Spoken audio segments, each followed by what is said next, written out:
Today we're going to start. Steve Lund, business manager here for the school district, is going to begin probably about the first 15 minutes talking about where the district has been over the course of the last 2 years during the comprehensive facilities project. And when he's completed, then I'm going to go and talk about where we plan to go with what our process is and what our phases are that we hope to go through the remainder of this facility project. And then as soon as we're done, we're going to open it up for some questions. And then I'm going to turn it over to our friend Glenn, who is here with Foster Jacobson Johnson. And Glenn Chido is going to take us through a listening session so that we can hear from you about what you believe the strengths are in the district and in this building, and challenges that you see that we might be faced, or things that we should think about as we move forward. So once again, I just want to say welcome. I'm just thrilled that we have this wonderful turnout this afternoon. And I'm going to turn it over to Steve, and he'll take us through the very first parts of this step. So, all right, yeah, thanks, Lane. Yeah. So like Lane said, we're going to talk a little bit about where we've been, and then she's going to step in and talk about where we're taking this information and going from here. Okay, so we're going to talk a lot today about facilities, which clearly we're on a facilities focus, but let's not forget that at the core of our facilities issue are the kids and what we can provide for opportunities and what role facilities play in the opportunities that we do provide for our students, okay? But this afternoon, what we want to do is we want to share information, talk about where we've been with the process and where we're headed. But more importantly today, we want to gather feedback from you, okay? So we want to hear from you about some of your thoughts relative to not only this building, but also as the district as a whole as we kind of navigate our way through the process here over time. So over the past couple of years, we've been at this for a while. Over the past couple of years, we've done a lot of gathering of information, okay?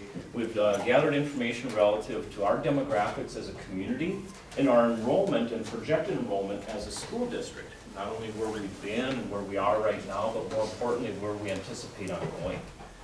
We've then folded that enrollment information into what does that look like in terms of how many students we can fit into our school buildings, capacity at each one of our levels, whether it be elementary, middle level, or high school, okay? And then lastly, we spent a lot of time on assessing the current condition of our facilities. What shape are our buildings in?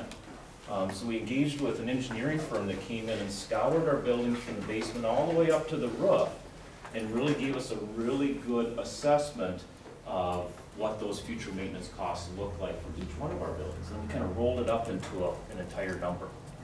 So let's talk a little bit about enrollment. And there again, we project enrollment as a school district. It's very important for us as we try to plan each school year from a staffing perspective, how many staff members we need, classrooms tied very closely to our finances. So we definitely look at it every year.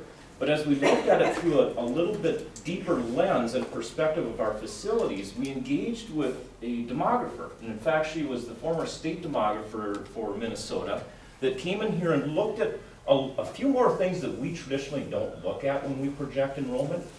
Things relative to our community, such as housing starts, for example. And then folded that information into the traditional things that we look at when we project enrollment. We take a look at birth counts and what ratio of students that are born in our district come to us as kindergartners. We look at how many students transition each year through grade levels and how many students that we typically will graduate each year. So they folded all of that information in and came up with kind of a projected outlook for our enrollment for the next decade, for the next 10 years. And this work really did validate a lot of the same things that we do. We found that the enrollment projections that we were using were very similar to what the demographer came up with. But it gave us a good lookout for 10 years of what we could expect. And they kind of gave us a range of a high, medium, and a low. So for example, when we started that survey, we were just wrapping up school year 2014-15, and we ended that year at about 6,436 students. The demographer's report said, on the low end, you should maybe plan for about 6,700 students, for that to grow to about 6,700. A mid-range growth would put you maybe at about 6,900 students. and a high range is going to put you right around 7,100. Now the important thing to note here is that if you look at any three of those, you can see that they're not completely insurmountable in the fact that they're going to be manageable for us. So if on the low end, it's about 261 students over the next decade, which actually ends up to be less than 0.5% per year over the next 10 years. Mid-range is about 0.7 or less than 1%, and if we were to hit the high, it's still only about 1% growth on average over each year over the next 10 years. So certainly, hopefully, something that's going to be manageable for us. So how does that look like then in terms of capacity, room that we have in our school buildings for these students? And you can really clearly see that the majority of our issue from a school space standpoint really lies at our elementary level. And in fact, right now, when we measure capacity, how much room we have in our buildings right now for elementary students, we show that we have capacity of about 2,150. We have right now about 2,450 students in our elementary schools, okay? And if you spend any time in our elementary schools, you can kind of see and you can feel that tightness of space.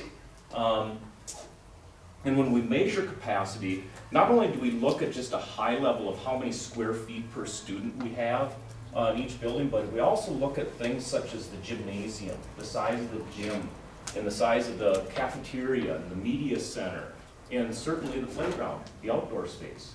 So we look at all of those things to determine what is that right size capacity for each one of the buildings. So when you look at the elementary, from an elementary school perspective, we need space right now for about 300 kids.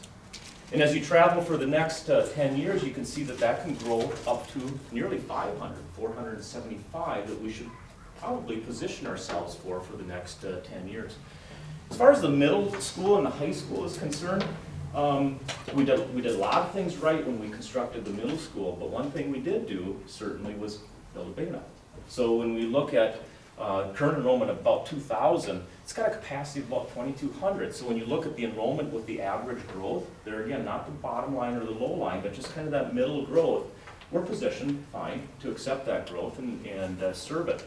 At the high school too, we have about the same situation there, although we have a lot of operational challenges with 2 buildings on one campus, 912, that we should probably be paying attention to, but solely from a capacity standpoint, we're sitting fine at the high school level.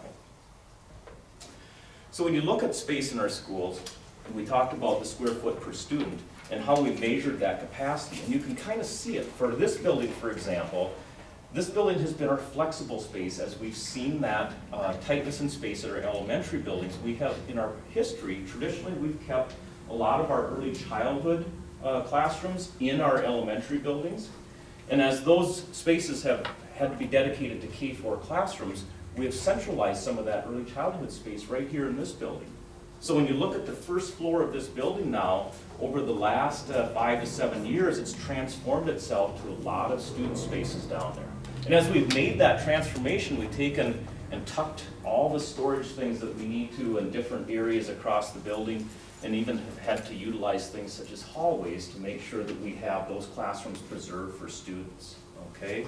So you can kind of feel the tightness in this space, in this building, even though there's a lot of square feet in this building. When you look at trying to preserve that first floor for convenience for our students, it's getting tight. So I talked about elementary space comparison as a high level square foot per student. And we do a lot of comparisons when we take a look at different metrics for school districts, whether it be financial or in this case, when we look at statistics relative to space. And what we do is we try to use the same school districts for each one of our comparisons. And for us, we pick our Central Lakes Conference districts. And these are going to be districts not only that we compete with on the football field or the basketball court, but also they're in communities that look a lot like us. They're districts that are going to be very similar size to ours. So we do pay attention to each other. All of us do, not just us of them, but them of us. We pay attention to each other with what we're doing, okay? So when you look at how we rank just on our elementary, we know that we've got a capacity issue that we need to deal with our elementary schools. And when you look at how we compare then with those similar districts, you can see where we land. We're tight on space. We're kind of bookended there between Bemidji and Moorhead at about 125 square feet per student. So when you look at the MDE guidelines or the Department of Education guidelines, depending upon your school overall size, the guidelines state that you should have somewhere between 125 to 155 square feet per student. So having in our